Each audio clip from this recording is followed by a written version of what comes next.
Now, apart from the expected howls of protest about last week's multi-billion-dollar fine for France's BNP Paribas, the country's political and business establishment has hit out at the dominance of the dollar in global payments. Industries from aerospace to oil buy and sell in dollars. More than half of cross-border loans and deposits are transacted in dollars.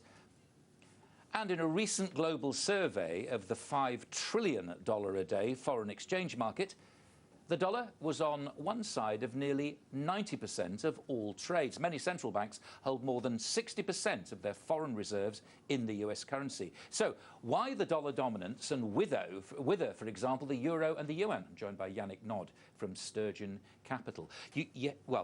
There's a boring word for this. It's a vehicular currency, isn't it, which the dollar is and has been for a long time. In other words, it is used for international settlements. And yet at one stage, the euro was up there, wasn't it, competing with it? Well, I mean, the euro as a payment of goods currency is neck to neck with the US dollar. I mean, 1 year, in 2012, euro was number one, 2013, US dollar was number one.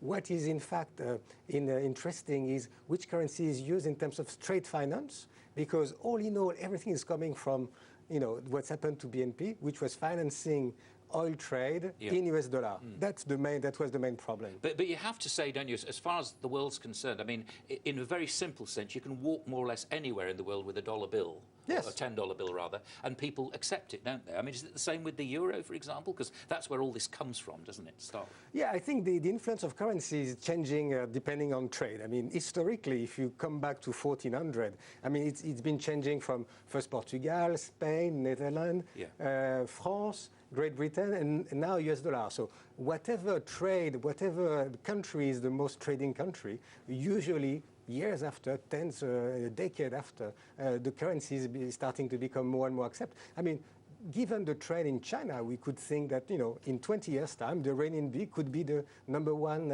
accepted currency in the world. Well, quite. I mean, that's the point, isn't it? And you're beginning to see areas, for example, trade in London, trade in other major financial centres in the Chinese currency, yes, which is perfectly logical given the size of their economy. And I think that's the main challenge right now. I mean, a lot of countries are trying to position themselves to be the trading centre outside of China for the renminbi. Could it be London? Could it be Frankfurt? Could it be Seoul?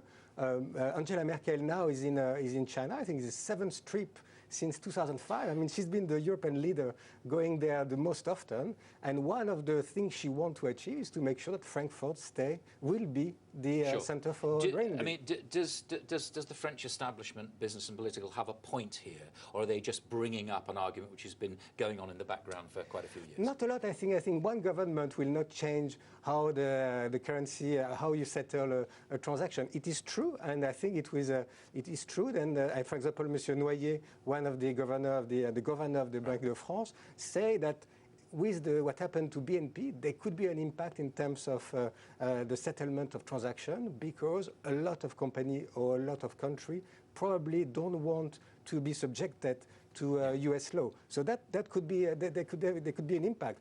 Can France alone have a meaningful influence in this? I don't think so. Yannick, stay with us for the Tour de France later on. Nice to talk to you.